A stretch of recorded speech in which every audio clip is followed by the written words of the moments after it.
How'd you guys like that? How'd you guys like that? Really good. 5 out of 10. It was pretty good, Wow. wasn't it? Wow, Cobb, tough crowd. I know. Well, thank you everyone for joining us today. We are at Lunarcon Day 3. Yumi, do you want to take it away? Sure, why not? Shall we just go ahead and just introduce ourselves first, or just want to get right into the panel? Sounds good to me. Right into the panel it is then. Hello everyone watching from Brynhildr. My name is Yumi Kurogane. This is Neila. Neila, you're originally from Brynhildr, right? I'm a Brynhildr native. I got excited when I heard they were having it here. I was like, oh, this is going to be easy. This is going to be great. And Cobran, you're actually from which server again? I'm actually from Balmung, but still on Crystal, so I was very excited that I didn't have to make an alt to attend the main Lunarcon events. I am originally from Excalibur, so I had to make an alt to come and see you guys, but because we don't have cross data center travel yet, I had to make do. So let's get into our PowerPoint here. Our art director, Shadowmouth, put together a lovely PowerPoint for today's presentation. One of our podcast members, Shadowmouth, you can thank for all of this lovely art. And so let us begin. I hear she's also open for commissions. Yes, she is. Get back here, Shadowmouth. There's no escape. So I want to introduce you to the Loreline's crew, actually, here. On the left, far left, you see Cobran, which we've already introduced you here. The next one to the right is our very talented stream creator. Our art, well, she pretty much just designs the entire stream. We can thank her for every bit of the stream layout. We can thank her for putting the pieces together for the entire Loreline. She is the backbone. Her name is Bonnie. You probably see her in the chat right now. To the right of her is Sarah Corehealer. You may know her from Twitter as a fanfic writer and a loremonger like ourselves. To the right of her, that is Faolain Hawk. He is an Excalibur native like myself. Very proud loremonger. He has a very level head about things. If we kind of go into the realm of speculation where it's just too fanciful, he brings us back to the ground with realism. But he's not here today, so haha. To the right is me, Yumi Kurogane. You may see me occasionally around Excalibur. I just don't get out much. I don't leave my FC house much or my own house much, but you can probably see me running around. To the right of me is Shadowmouth, the creature of quirks, as she describes herself, responsible for the lovely art you see here and for the stream itself. And to the right, Neila. I'm going to let you describe extraordinaire. Neila. That's the quick version. We'll go into the longer one on the character card. Yes. Since we already introduced everybody, we should probably flow through these a little faster because we have a lot to go over today. We do, yes. All right. Of course, me, I introduced myself. I've played MMOs for nearly 14 years, starting with World of Warcraft. After World of Warcraft, I kind of moved around MMOs into things like the Old Republic. I've played some little minor MMOs you may have heard of, may not have heard of. Just kind of danced around until Final Fantasy XIV. I started at the very end of 2013, and I've played since. It has been my main MMO. It's been my main game of choice. So, moving into Neila here, take it away.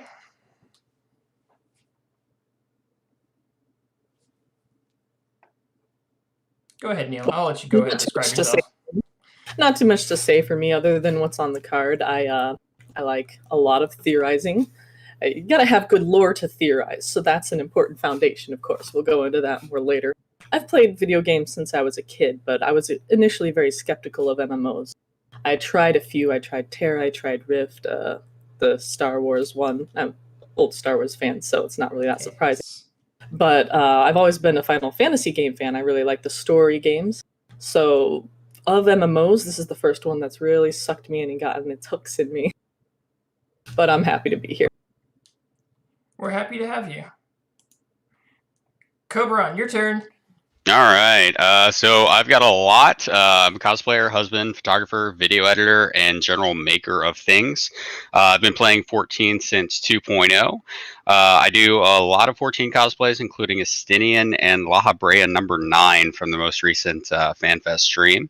I was also responsible for the Aetherite earrings that kind of exploded in 2020, and Foxclaw took my Eye of Nidhogg from the Vegas FanFest, and it's sitting on his desk at work. And I like to think that I'm responsible for everything bad that ever happened to Alphino. And also, we will be giving away 3 pairs of those Aetherite earrings to someone in chat today. Yes, they are very cool. They really are. So if you did watch the live stream earlier in May, he was the La Habrea that wrote the "Don't Believe Heidelin's Lies." This was Cobran. So if you voted for him, we appreciate it. It's just yes, thank you. Moving on to the next one, Bonnie, the cruise writer. Bonnie is a published author and has been an MMO addict since she has first played 11. Her favorite stories play with light and dark, gray morality, and require the reader or player to make inferences. Theory crafting and speculation is one of her many loves in 14. She's been playing 14 since 1.0. So she is a legacy player. Next up, we have Core Healer, the crew's heart. Political scientist, fanfiction writer, and longtime player of all things MMORPG, Core Healer is someone with a passion for world building, philosophy, and cats. When not playing 14, she can be found discussing theories, writing creative and academic works, and casting flair. Things go boom. Faolain, as he's known, the crew's emissary.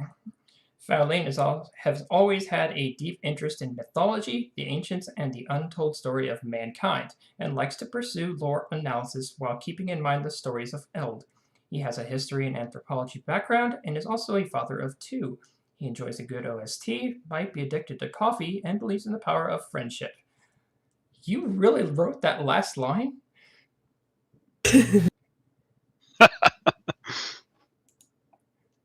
Shadow Meowth, the crew's art director. The self-proclaimed creature of quirks, a 26-year-old concept artist and scenario writer with a fascination for visual and musical rhetorics in art and video games. After years of deep lore diving into the 13 trilogy, the creature of quirks is come to delve into the 14 fantasy secrets. Also likes to flee whenever I tell her things. So now we get into the panel's actual meat of things. The cruise activities. So every Sunday around 4 p.m.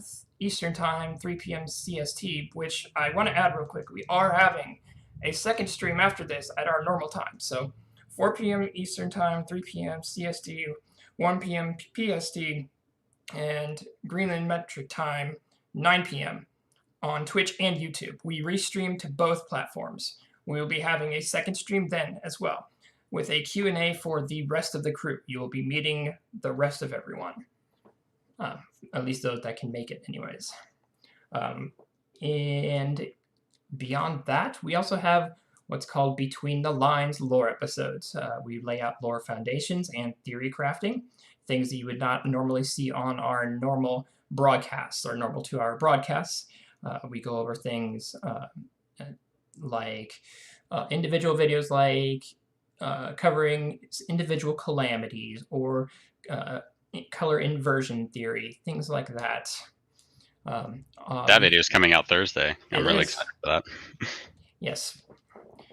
We also have a few guests and collaborations occasionally. Soldier First Class specifically is one of our collaborators and guests. Neila? Hi, Soldier. Neila, Kobran, would you like to add to this? Well, I'll just mention that, assuming all goes according to plan, I will be putting out this Thursday's Between the Line video, so that'll be something fun to look forward to. I've been working on the color inversion thing for almost a month now. Nice. And it's awesome. I do want to lay out some ground rules because we do have so many new players in Final Fantasy XIV.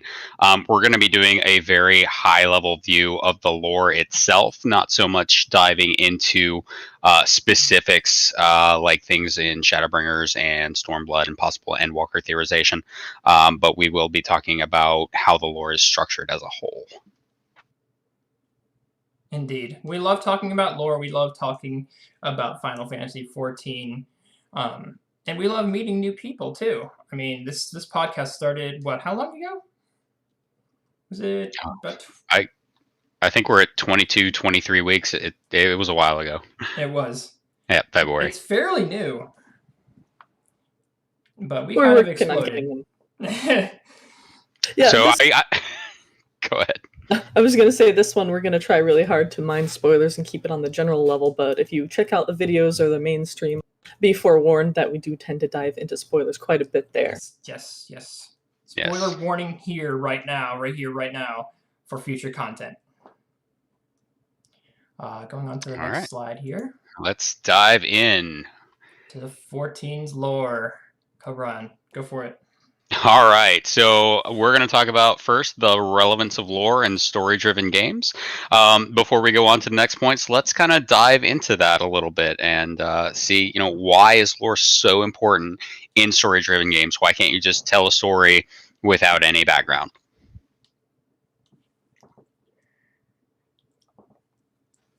Is that a rhetorical question? No, I'm asking you.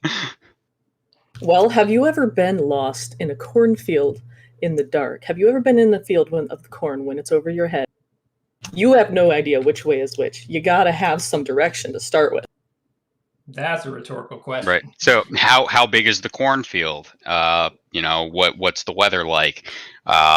Is it healthy corn? Is it bad corn? What's the soil like? Sludge Prince. Sludge Prince. I love corn too. What is the background information behind this situation? And that's really what we're looking at as far as when we talk about lore. And what we go by that, what we mean by that too, is when you look at a fantasy world, are you there for the gameplay or are you there for the story? When you play an RPG, are you there for turn-based? Are you there for action? Are you there for learning about characters? When you play a story-driven game, those characters, you want to relate to them. You want to get to know them. You want to actually understand where they're coming from, be it whether they are antagonistic or protagonistic. It's the relevance in that is what kind of makes Final Fantasy XIV and other major story-driven games so appealing, and that's kind of what we kind of go over in our videos. Let's move on to the ways of unraveling lore in interactive media. Go ahead. I was gonna say I keep using this analogy, but it's so good I have to keep using it. I keep describing the lore of the game as like the foundation of a house. And then you build on that foundation, you get your quests, you get your characters that live in it and all that, and we populate the world, we move into that house. But if that foundation isn't there, it's going to be a problem. If it's got holes, if it's got issues, it's got to get shored up. They built, in most respects, a very solid foundation with the vast lore, world building and beginning of this game, all the lore books, all the information. I absolutely agree. And building that solid foundation really allows for everything to look cohesive, everything to flow together really nicely, and for them, when they say, okay, we're going to another dimension, it doesn't feel like it's out of the blue. It's something that we've heard about. We don't know anything about it, but we know it's there. And so when they do finally decide to dive into that, we'll be ready for it. It's something called Chekhov's gun that this game seems to really adhere strongly to that I really appreciate. when you play a game, the ways of unraveling the lore. When you play a game, do you want to be presented piece by piece, or do you want to be presented with a wall of text that you probably will not read all the way through, that you'll skim through, and you'll never understand a character through it? When you're presented a character or presented an MMO via a commercial or via a trailer, what grabs you? Is it the characters? Is it the cinematic? What drives you in as far as what is shown on screen in that type of media? When you saw the 14 trailer, what grabbed you? Was it Bahamut? Was it the things that they were saying? Was it the cinematic itself? Was it cool? Was it interesting? Did it pull you in? I have an answer to that. It was 1000% the Magitech armor. I was like, Magitech armor, I'm sold. Sign me up. Well, and we saw the Magitech armor in the 14 cutscene, and your thought immediately goes to Final Fantasy VI, and then you're like, oh, cool. There's references to that game in this game. I can look forward to this. That's a part of the way of unraveling lore and interactive media that we kind of refer to. Other things that we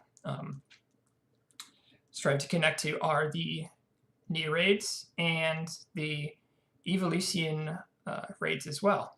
You get to see characters that you see in other games, and then you become slightly invested in their presentation and their fit and the lore that you know of. Whether they, seamlessly fit or not, hint, hint, is up to you. Right. Veil Runner brought up a good point. The variation of races, the fact that most of the races have a great foundation for lore, unless you're a Duskwhite Elezen or a Sunseeker Mikote. Hi, Duskwhite Elezen. I will say, at least in my case, I came to the game because friends were playing, but I stayed because of the combination of the music was fantastic, and the way that lore informs the gameplay and the gameplay informs the lore was really interesting to me. Oh, here's a game mechanic. Here's a lore explanation for it. Here's some lore stuff. Okay, here is it in action in game. And I was like, this is neat. It made the world feel very fleshed out, very full. Yes, I will say on that note on how the lore informs the gameplay. Minor spoiler coming up in 5, 4, 3, 2, 1. In E8, there's a certain attack that mimics what originally happened to the world, and that wouldn't have happened without the foundation of knowing what happened to the world and having described it over and over again, and then to actually finally see it was such a great payoff. And I think this game does a fantastic job of planting those seeds up front, like 2 or 3 expansions ahead of time, to get that long-term payoff. And when it happens, it's so much more impactful because of that, because those seeds of lore are planted and they've talked about it, we've heard about it, and then when it pays off, it's a really emotionally impactful moment. I do agree. It's one thing that the writers and the developers actually do very intentionally, is planning ahead as they work on what they're doing now. And I think it really pays off. It makes the world and the lore much more solid, because they don't get an expansion ahead and realize, oh no, we messed up. They were already thinking about that. Yes, and Vale brings up a good point we're going to go into later, that they, although they do build that framework, there are spaces to expand and to build on that foundation. So they're not building, an extension to the house that's across the street. It's still connected to the house, but I'm working on, I just finished a video on first Umbral and Astral Era. I'm working on the second Astral Era right now. And there are so many holes in the lore, but still we know so much about them. But there's so much they can still do about it. For example, in the second Astral Era, if there was a priest called Dilfswiggle or something, and he had his own storyline that talks about how, he taxes people to death and started a holy war, that would fit perfectly into the lore.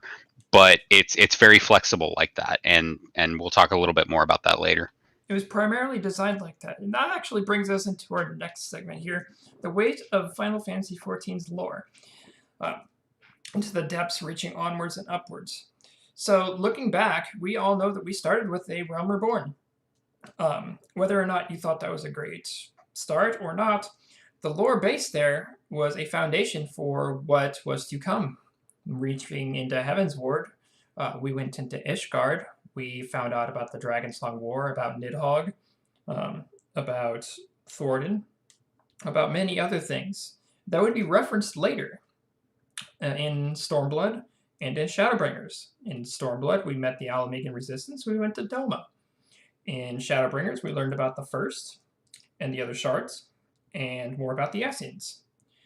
What they did do in the meantime is thread all those little connections together and reference everything, even some things all the way back from A Realm Reborn were brought up. Things that you may or may not have remembered were brought back up, so that when you went to the inn and watched a cutscene, rewatched a cutscene, you kind of stood there with your jaw on the floor like, this was pre-planned or it was retconned. Your thoughts, though. Well, you don't know, but it's there. This was by design? By design. You don't know, but it is a good possibility it was written that way. Like we said earlier, there's enough holes in the lore and the plot for them to kind of fill in later. They've either intentionally set this up, or this is... It's just enough that they haven't quite figured it out yet, and they're going to expand upon it later, which is an interesting kind of approach, because the player or the reader kind of looks upon this and it's like, well, did they kind of forget how this tied into this, or are they really just leaving this out intentionally so that they can fill it in later, and suddenly everything from A to B to C to D all the way to Z makes sense now. I'm going to make a point, a reference here. If you go back to the Mole Tribe, Cyrena's grandmother, in Stormblood after finishing Shadowbringers, she actually mentions a particularly interesting thing, that you are a traveler. She calls you a traveler. And well, actually, no, it wasn't Shadowbringers. It was actually a real cutscene in Stormblood. I forgot. She mentions that in Stormblood, and you don't realize it till later that she actually probably did know who you are, or at least had some inkling, because she said, "Cherish the stars," and yeah. It's a very foreboding thing. There are a lot of foreboding things in Stormblood, a lot of foreboding things in Heaven's Ward, ARR, and Shadowbringers. Neila, Cobran, thoughts on this? I'll add real quick that it's a natural and logical outgrowth of the way that they write the game, is that these things reappear again and again. So there's no sudden blindside. Not to say that these things can't be surprising. A twist happens and you look back and you're like, oh, instead of a twist happening and you're just confused and frustrated because you can't understand it. And that's part of what makes a twist good. If it comes out of nowhere, it isn't satisfying. Yep, I agree with that. Actually, I don't have a whole lot to add to that. I do want to... this came up as soon as you started talking about what you were talking about, where Freya says, Thornton asking, "What are you?" before he dies, and minor spoiler, like that combined with the Dark Knight quest really kind of foreshadowed that, hey, there's a darkness in us. Are we going to use this later? And lo and behold, Shadowbringers trailer dropped, and I was like, aha, we're going to be the Warrior of Darkness. And how that plays out is kind of interesting, but the fact that they do build that foundation beforehand, I think is really awesome. It is. Going into the next point, every story a star of a greater constellation. This one I like, especially because you are introduced to characters early on, and introduced to characters later on that may or may not have a big point in the overall main scenario quest, but later on they are brought up and suddenly they have a much bigger presence, a much bigger um, tie-in with the MSQ that you didn't previously get before. You thought that they were kind of like a one-shot character. You know, you would get like a single main story quest or a single side quest from skip an expansion ahead or 2 expansions ahead. Suddenly they are a major part of the main scenario quest. And this is something that 14 does very, very well, in that it takes small things, small people from the story and kind of uplifts them occasionally to a higher pedestal, to a kind of higher rung for you to talk to, for them to create backstories for.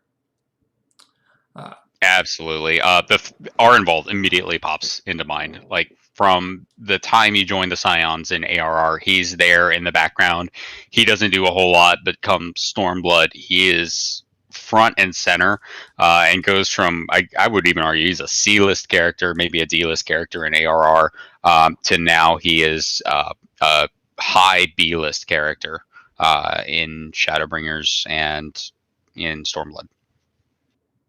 I think it's also worth mentioning that when you go through A Realm Reborn the first time, especially the early levels, you feel like you're just run here, do this, run there, do that. But if you're paying attention to the story, you follow on, and then you're suddenly like, oh, I remember when I went to Alamigo and talked to these people. Well, here's one of them here to help us now. If I hadn't done that, this person would not be where they are now, for better or for worse. And that's one of the things that, especially if you do end up replaying or rewatching, going back through A Realm Reborn, it will feel less like busy work and more like you are building the foundation of your own house. And even some villains turned kind of anti-heroes. I'm talking about people like Gaius, who we saw as a villain at the end of A Realm Reborn, yet in Stormblood he came back later as a kind of anti-hero. We kind of used him in an alliance to kind of stop the Garlean weapon project. And in doing so, we kind of learned more about him and his backstory. And that too is an example of creating another star, another story, a better background for a character, which we did not know about really all that well. We saw him as a Garlean, a bad guy, someone behind a mask, someone hiding behind a mask, someone out to conquer, not to liberate, but to conquer, crush under his iron heel. But you skip forward to Stormblood and you see that he was actually being used, and he is now out to right what he was wronged and what he did wrong. And it was an incredible story, very emotional, and that's a great example of what we talked about, just kind of taking characters and creating either like a redemption arc or kind of creating a kind of solid foundation of what's to come in a later expansion if they need to.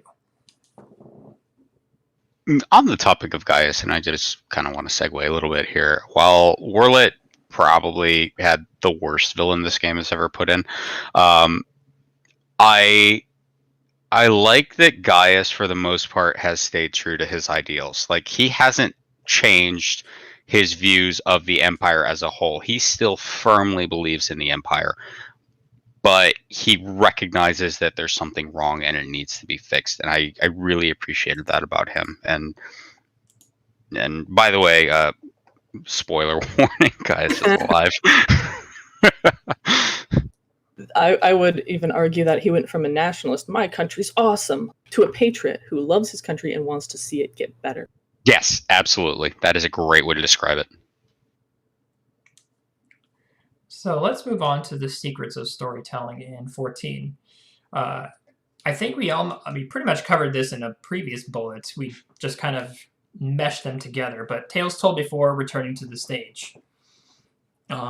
Like we said earlier, there may have been quests, there may have been people talked about before, mentioned earlier, that were then brought back into the light and kind of given more of a prominent role in the Warrior of Light story. And in doing so, the stars that kind of flock to the Warrior of Light side shine brighter. It connects other characters to the wall. It kind of creates a more cohesive and ready alliance with the other nations if he needs to. Cabron, Neila, do you want to add to this? I think you got it pretty well. Okay. Let's move on to the next slide. Conjecture and theory crafting. The need for solid foundations. So this is kind of where it gets tricky, because you want to stick to what is real. You want to stick to what is solid in foundation. You want to stick to solid facts. You want to stick to what is mentioned in the encyclopedia if need be. You want to stick to what is mentioned in game.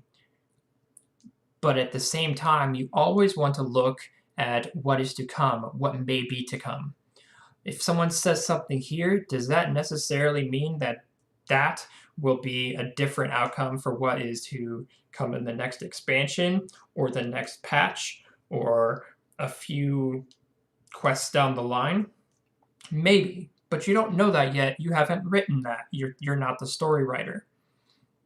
So you'd like to kind of headcanon, of course. Some people like to headcanon, of course, or theorize what could possibly happen to this or that character. What could this character say? What could that character say? What did this character do or not do? And it kind of creates a very fun and interesting atmosphere when thinking about expansions, especially with Endwalker. I'll use that as an example now.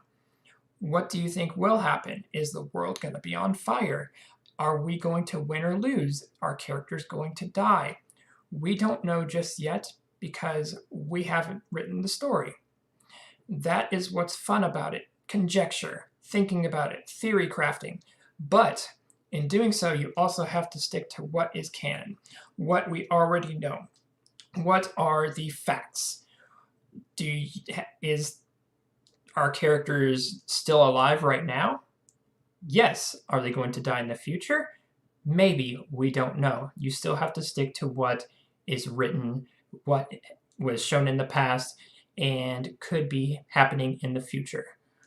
Koran, Neila, you want to take that away? Yeah, I absolutely agree. There have been a lot of confusions regarding, what is actually canon and what is official that I've seen pop up in the last couple of days, actually. And so it's important when you are developing conjecture to stick to what has been established. And if at all possible, get citations for it. So if you're repeating, hey, I have this theory because of X. Well, where did X come from? Did a character say it in game? Was it part of a side quest? Where did it come from? And was it part of the lore book? And make sure you have a solid grounding for it. Even if it's something you saw someone post on Reddit saying, hey, because of Y, X, blah blah blah blah blah. Do your own research always, and then you can solidify that conjecture, and you can just be secure in knowing that if you put it out there, someone's not going to blow holes in it, and then you're going to feel really bad. So it's more for your own benefit, really. I will also point out that we were talking before about the weight of Final Fantasy XIV's lore. There is just an absolutely enormous amount of information out there. Every side quest adds something. Every tribe quest adds something. So it's unwieldy. You can't expect yourself or any one person to know everything. That's part of why we have 7 of us on this crew, because we all sort of complement each other's strengths and weaknesses. But there are really good references out there. There are sites that compile and annotate all this lore. It's really, there are many good resources to really help. And again, you need that. If you're going to theorize, you have to build your castle on some kind of a foundation, or else it's just going to sink into the sand and collapse. I'm going to move on to Absolutely. move on to connecting the dots. So here's an interesting one too. I'm going to refer to the short stories on this one because they help kind of tie in the gaps, and that's what we kind of look for in connecting those dots. Whatever stories that they told in the game that weren't all clear or didn't have some kind of conjecture that they didn't expand upon in an expansion or that line of quests, they have maybe written a short story about. And reading that short story, which they're available on the website, by the way, I highly suggest that you read them. They are great, to say the least. It kind of helps expand upon that a bit and may kind of add to your theory crafting even more, creating more source for what your theory crafting can build upon. And when you're connecting the dots, you want to look back at what you've known before, like we said earlier, your source. You want to see that you have a foundation for what you're thinking about here. You want to go forward in saying, okay, this character did this character did this, may have done this. You want to see a solid line of things that may or may not happen, or that may have already happened, and spotting the similarities and spotting the truths and the factualities that in the references in separate events. Cobran, Neila, you want to add? I'll Neila? go on. All right. I could probably go on for far too long about human brains and pattern recognition. Pattern recognition is basically how we became the dominant species on the planet. But that feeds into everything in our lives. We recognize these tropes that are either used, themed, subverted. We recognize parallels. We recognize like overarching story. I was speaking before about how the overarching story of Heavensward imitates a lot of the overarching story of the game itself as revealed in Shadowbringers. I won't go into specifics, but not here, but we can do it another time. Repetition in this way, where it's the same but different, keeps it fresh while keeping it comprehensible, because you're like, I recognize this, I've already seen this, it makes sense. And when it comes to connecting the dots, video games are, and this is just my opinion, but video games are one of the highest forms of art. Yes, art. It has visual art, it has videos, it has music, it has writing, it has everything just blended together into one overarching art. And it gives you so much more depth. You can say I am a music theory student, I look at the music and I say, okay, so this is what this theme is, that's what that theme is, I recognize a connection. Someone else is a political science major, looking at Sarah. She says, okay, well, from my studies in political science, that's how this informs the political aspect of this narrative. We all bring something different. It's very, I just love video games and how they, how much goes into them. Oh, I absolutely agree, especially when they have that environment where they can be as creative as they possibly can be and produce the best product they can. But I do want to add that, sorry. You lose your train of thought? I did lose my train of thought. That never happens to me. That actually kind of moves us into our next bullet, which is real-life investigation. Yep. Oh, I remember what I was going to say. I was going to say okay, Roger Ebert. I was going to say Roger Ebert disagrees that video games are art, but then he died because of it. So that's that. Wow. Because he's old, or? No, because he was fat. Well. No. Sorry. Okay. Sorry. Going into real life investigation. So you may have noticed like a patterns with some of the scenario writing, some of the references. Quite possibly Koji is responsible for a lot of these, but also the 14 team too. You see things like references to astronomy, mythology, history, things like that, and you're like, oh, that kind of fits the rhetoric of what happened IRL. And suddenly your subject that you studied a lot upon kind of it becomes similar but not quite. It's like you didn't copy my homework, but don't make it look like you copied my homework. It's interesting how they kind of use real life events or real life subjects and kind of incorporate them without kind of incorporating them. Like they'll refer to a character's name, or they'll refer to a certain object, and you can spot that in real life. It's not quite the same, but you get the reference. The cultural context, which isn't just the time we're living in. As much as I love the puns and the meme quest titles and fate titles in the game, which is a big draw for me, it's more than just that. We have our history, we have, cultural traditions dating back generations. Things are built on that. The Elezen of Ishgard are French because they can take French as not like these elves are from France, but they give them a naming convention that's internally consistent. They give them a sort of a cultural thing, internally consistent. It makes it feel real. Let's go down to the other bullet point here. Same ingredients, different outcomes. The variety of theories the crew crafts with the same tools. It's hard to describe that, really. Go ahead. Yeah. So and that's part of what I like about this game so much, is that the lore allows for a lot of different perspectives. Even Yoshi P said, this game isn't really about right or wrong, light or dark. It's about the perspective. So, who won the original battle 12,000 years ago? And that really dictated everything that came after. So who's the good guy? Who's the bad guy? That all depends on your perspective. So playing through the game, you might not know this about lore lines. Oh, thank you, Pickles Tea Time. So that really informs a lot of the information we get in the game. Yeah, I am. I'm sorry, Bonnie. And I think that that's really what makes this game so special, is that, you can have different perspectives. So Emissory came in and he told us about the Asians, and now most of us here on the Loreline team are like, oh, maybe they weren't all bad. Maybe Heidelin isn't all benevolent that she seems to be. And there really isn't any good or bad on that level. So I think that's really interesting that we can bring these different perspectives and draw different conclusions from the same information that we're getting. I'm going to move down Go ahead.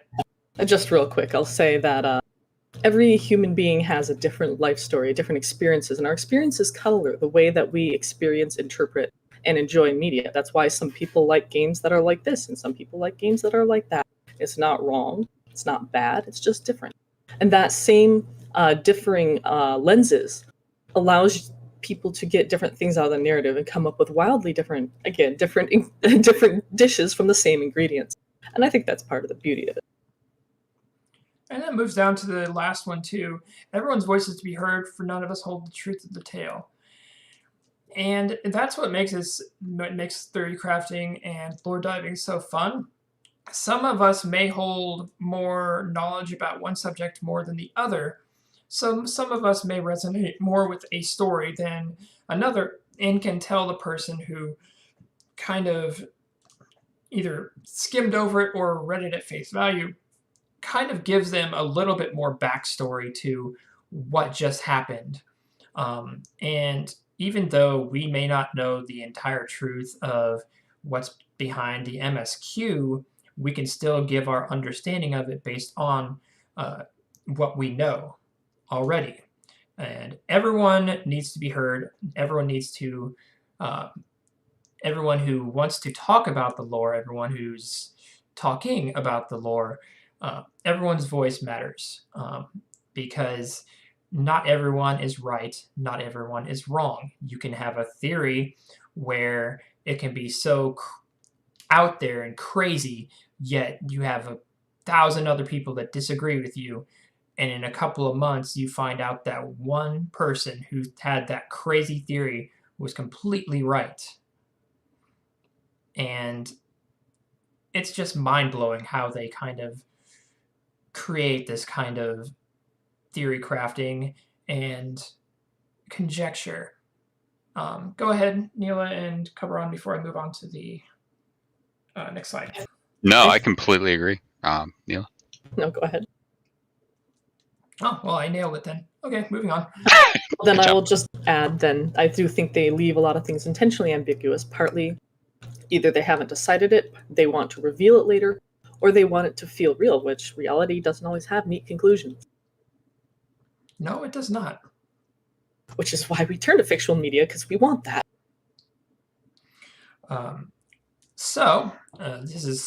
We're almost nearing the end, but not quite.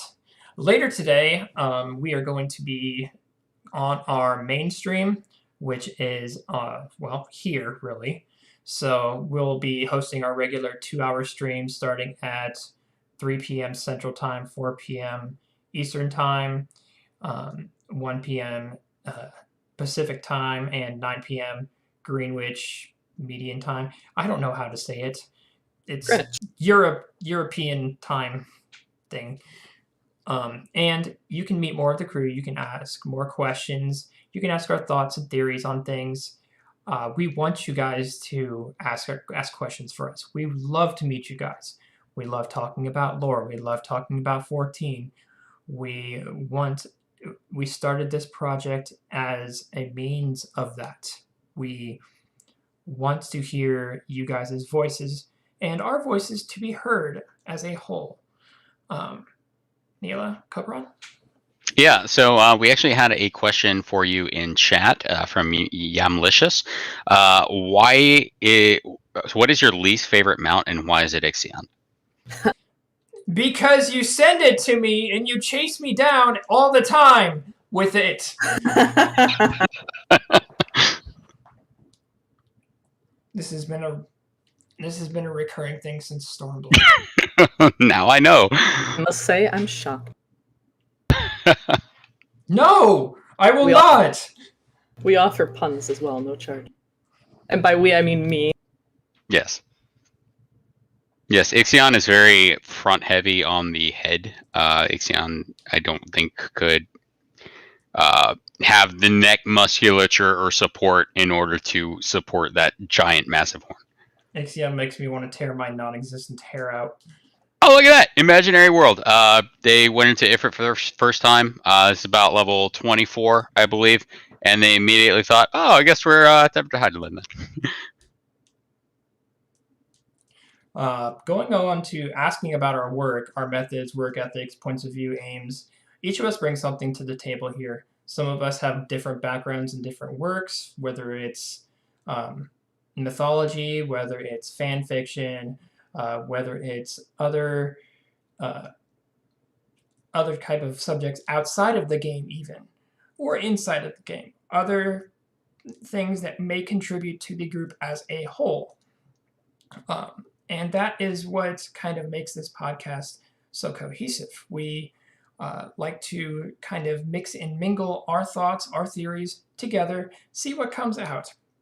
Some of our stuff may be half-witted and crazy at times. Other times, it may be thought-provoking and true on a somewhat ingenious basis. But that's what makes the Lorelines crew so different and unique.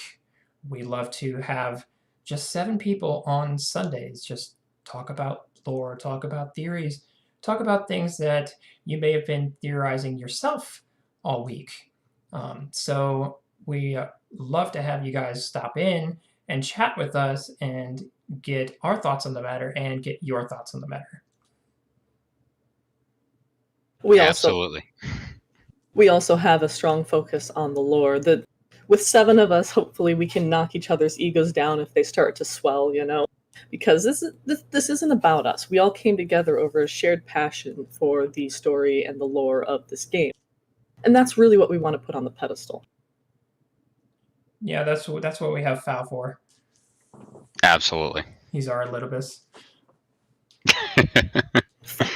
So we've got 10 minutes left, and so I want to go ahead and jump into the earring giveaway. So Ayumi, if you want to take that away. Here we go. Whoop.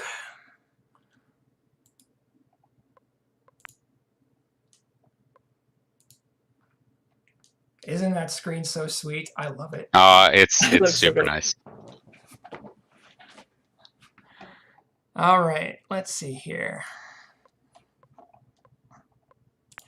Race. Should we do a viewer choice? I am completely new, by the way, to marbles on stream, so bear with me. So yes, we're gonna play marbles for the earrings. If you want to compete, there will be a command that you can type into chat. I don't know what it is, but Yumi will find it out. It's exclamation point vote with a number, and that is for voting with a map. If you know the map that you want, go ahead and exclamation point vote with a number. If you don't, you can just kind of stay quiet and we'll just do a random one. How do I add players? Nope, that's not it.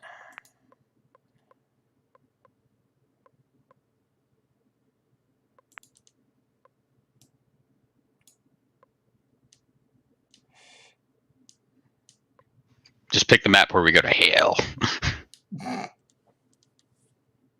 Oh, we didn't do the thing. So this is a PG-13 panel, which means we get one F-bomb. We haven't dropped it yet. We're supposed to drop it at the beginning. So I'll let Ayumi do it. Fuck. There you go.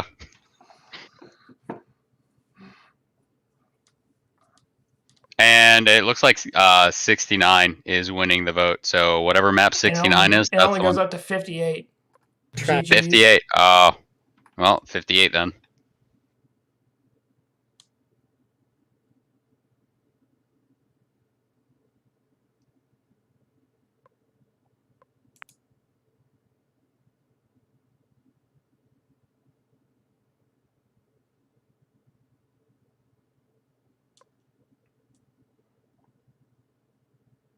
$42, good choice, biased, sorry.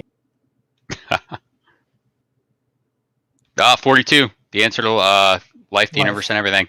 Me making a blank joke the other day about how a certain person who went into space must have gotten put in the total perspective vortex by mistake.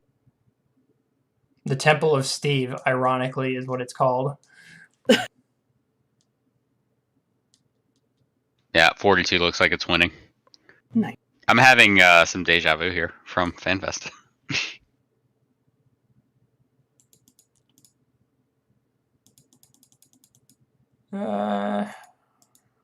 Yeah, 42 by a mile. I need to add viewers.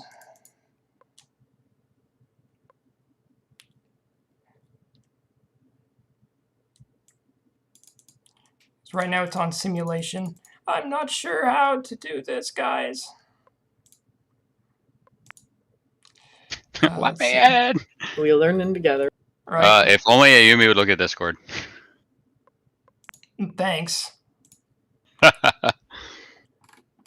might be select platform first.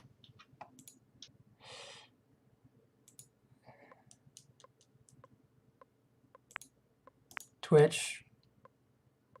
I'm already logged in because we're at the top. We're at the top there, Lorelines XIV.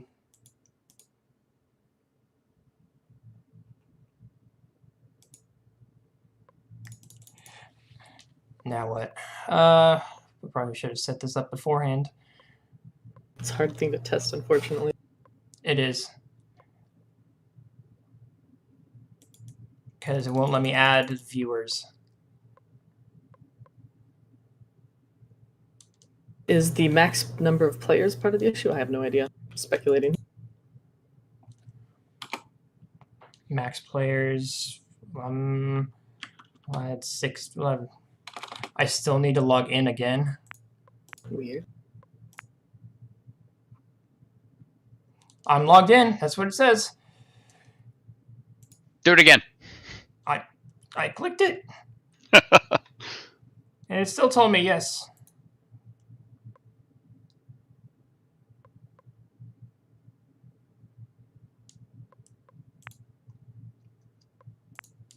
All right. Race with the viewers.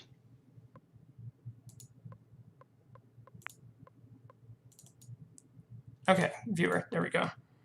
All right, let's do 90 since there's a lot of people. Okay, there we go.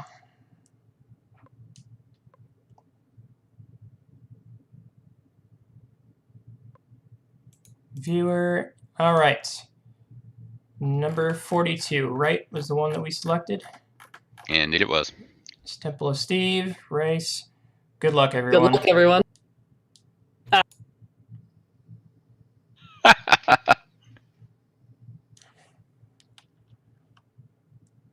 I read that as Morbles and got very alarmed. I did too. No, no Morbles, they stink.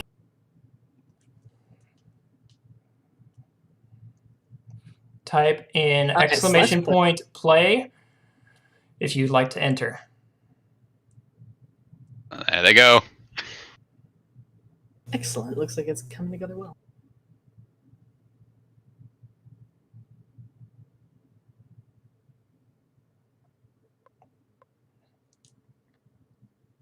I said that it was us that were going to lose our marbles, but it's actually the viewers.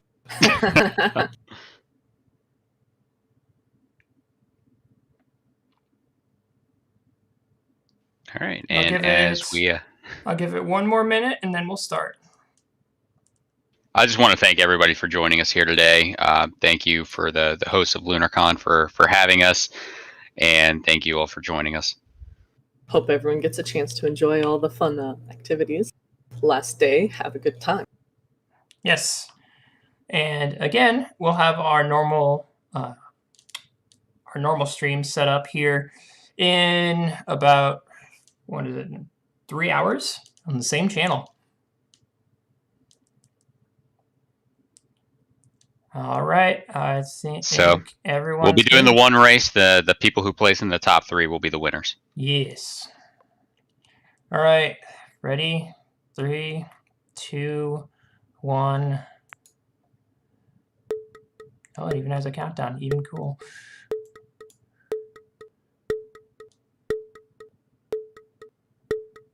We need some dramatic music.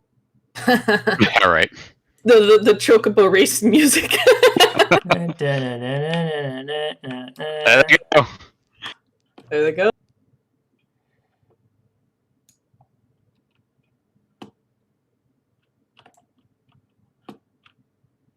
This reminds me of the theme. Keep going, Amy. What? Down the hole. Keep singing that theme. Oh, have mercy. Korath is just behind. Oh, Korath took the lead. Boy, look at all that. Oh, there's a spinny thing. That'll make things interesting.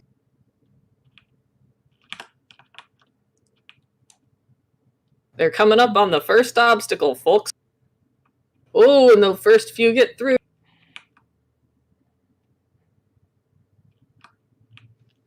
Now the marbles face a choice. They have to pick the left or the right path.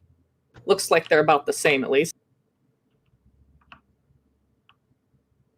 Nordyvin's in the lead. The sundering is upon the marble. Bear, Jack Jumbo, JQ takes the lead. Wolf Desura, Mellow Madness. This could be anybody's game. It really can be. We don't have good ESPN voices, I'm sorry. I have a fantastic ESPN voice. Jack Jumbo is clearing it. Oh, that spinner's going a little faster, folks. This is going to be difficult. Ooh! Ooh! Oh! The first one's through. Jack Jumbo far in the lead. Who are going to be the next got two? A little ways to go. Oh, Everyone's down here, going.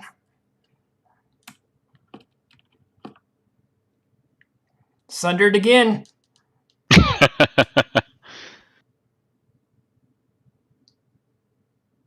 But now you have the moving platform.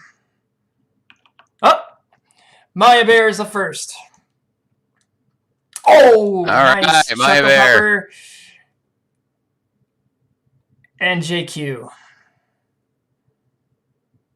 All right. Congratulations. Thank you so much, everyone, once again for coming. I'm getting those logins. I'm going to be messaging Maya Bear, Choco Pepper, and JQ.